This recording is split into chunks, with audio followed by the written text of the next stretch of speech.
Welcome to shorthand Gurukul. ये dictation 80 word पर minute की है। स्टार्ट होगी 5 सेकंड के बाद।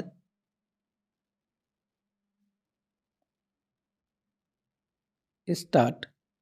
अध्यक्ष महोदय, 10वीं पंचवर्षीय योजना पर विचार करते समय सदन के दोनों पक्षों के सदस्यों ने जो महत्वपूर्ण प्रश्न उठाए हैं उन पर विचार किया जाना बहुत आवश्यक है।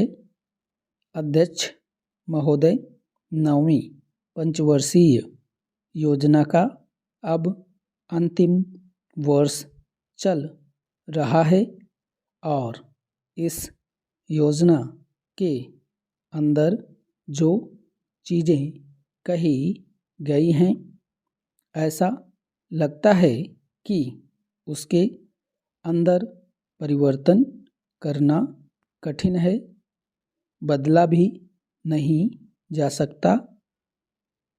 अध्यक्ष महोदय, कुछ चीज़ें की जा सकती हैं, उसके अंदर आज भी कुल कितना खर्च है यह तय नहीं किया गया, केवल कटौती ही निश्चित की गई है। शुरू में मैं यह कहना चाहता हूँ कि यहाँ पर कुछ सदस्यों ने जो यह प्रश्न उठाया था कि इस पंचवर्षीय योजना का आशय कुछ सरकारी पक्ष से भी बताया है, इसके अंदर कमियां हैं और बहुत सी कमियां हैं जिनके ऊपर मैं यहाँ कुछ दोषारोपण नहीं करना चाहता हूँ। मैं चाहता भी हूँ कि इस तरह से प्रश्न न उठाए जाएं तो ज़्यादा अच्छा है। यह योजना सरकार ने बनाई है। यह योजना मंत्रिमंडल ने पहले बनाई और अनुमोदन होने के बाद भी इसमें कुछ कमियां रह गई हैं, तो यह कमी रहने का दोष किसके ऊपर है? मैं समझता हूँ सदन के सभी सदस्य इसको जानते हैं। बहुत से लोगों ने दिल्ली के प्रश्न उठाए, जो दिल्ली के साथ अन्याय किया गया है, तो मैं समझता हूँ इस बारे में सब आवाज़ उठाएं। इस बात की आज ज़्यादा ज़रूरत है।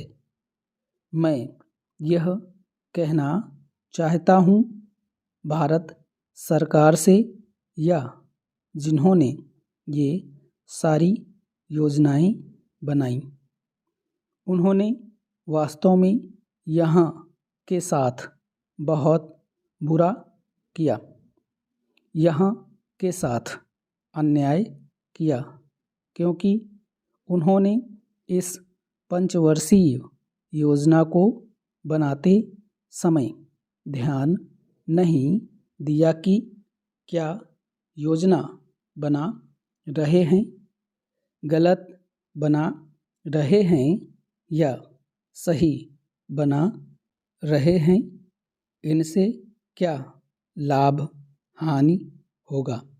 इन सब बातों पर उन्होंने विचार नहीं किया। तो मैं समझता हूँ ऐसी परिस्थितियों के अंदर यह बात ठीक नहीं है। ऐसी दशा में यहाँ पर 5 वर्षों में आने वाली योजनाएं बेकार बनकर रह जाएंगी। जो कटौती निश्चित की गई है उसको समाप्त करना चाहिए ताकि दिल्ली को हम अंतर्राष्ट्रीय स्तर का एक आदर्श नगर बना सकें। यह बहुत ही आवश्यक है यदि हम इस स्थान की उन्नति चाहते हैं।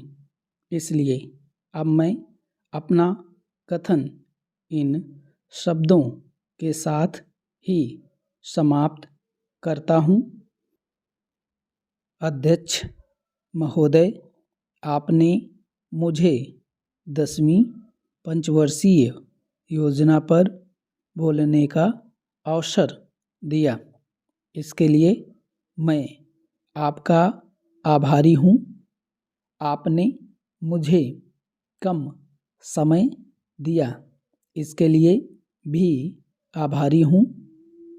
अभी मेरे से पूर्व कुछ सदस्यों ने हम पर यह आरोप भी लगाया कि हम योजना में विश्वास नहीं रखते। उन्होंने तो यह भी कहा कि हमारे चुनाव घोषणा पत्र में भी उनको इस बारे में कुछ नज़र नहीं आया।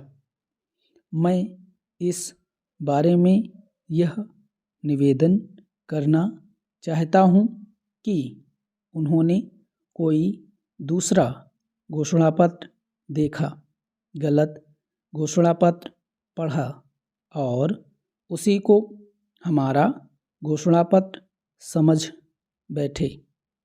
लेकिन मैं यह कहना चाहता हूँ कि हमारा घोषणा पत्र इस समय मेरे पास है। इस घोषणा पत्र में हमारी घोषणा में योजना के बारे में स्पष्ट रूप से कहा गया है कि हम योजना पर विश्वास रखते हैं, लेकिन ऐसी योजना पर विश्वास नहीं रखते जो जनता के दुखों को दूर नहीं कर सकती, जो जनता के कष्ट दूर नहीं कर सकती। आज तक जितनी भी योजनाएं बनाई गई हैं, जिन्हें हम पहली पंचवर्षीय योजना, दूसरी पंचवर्षीय योजना और 10वीं पंचवर्षीय योजना आदि कहते हैं, और उन योजनाओं में हमने जो कुछ निर्धारित किया उनसे हम जनता के दुखों को दूर नहीं कर सके और जनता के कष्ट दूर नहीं हुए। इन योजनाओं के परिणाम भी हमारे सामने हैं। बड़े बड़े अनुभवी बैठे, उन्होंने योजनाएं बनाई, लेकिन योजनाएं ठीक प्रकार से कार्यान्वित नहीं की गईं। उन योजनाओं में काफ़ी दोष थे, जिसके कारण ये योजनाएं लोगों के दुखों को दूर नहीं कर सकीं। लोग दुखी ही रहे। मैं यहाँ पर कहना चाहता हूँ कि जो हमारी योजना थी उसका परिणाम क्या निकला। उसका परिणाम यही निकला कि हमें रुपए का मूल्य कम करना पड़ा। जो योजना होती है वह राष्ट्र धन को ऊंचा करने के लिए बनाई जाती है, लेकिन हमारे सामने आंकड़े हैं। इसका परिणाम हमारे सामने है। हमने अब तक 9 पंचवर्षीय योजनाएं कार्यान्वित की हैं, लेकिन हमारी प्रति व्यक्ति आय में और जीवन स्तर में अपेक्षित वृद्धि नहीं हुई है। यह दुख की बात है। मैं यह कहना चाहता हूँ कि हमारा ऐसी योजना में विश्वास नहीं है जो जनता के कष्टों को, जनता के दुखों को दूर न कर सके। हम ऐसी योजनाओं पर विश्वास करते हैं जो उनकी आयु बढ़ा सकें, उनका आर्थिक विकास कर सकें, उन्हें उन्नत कर सकें। स्टॉप।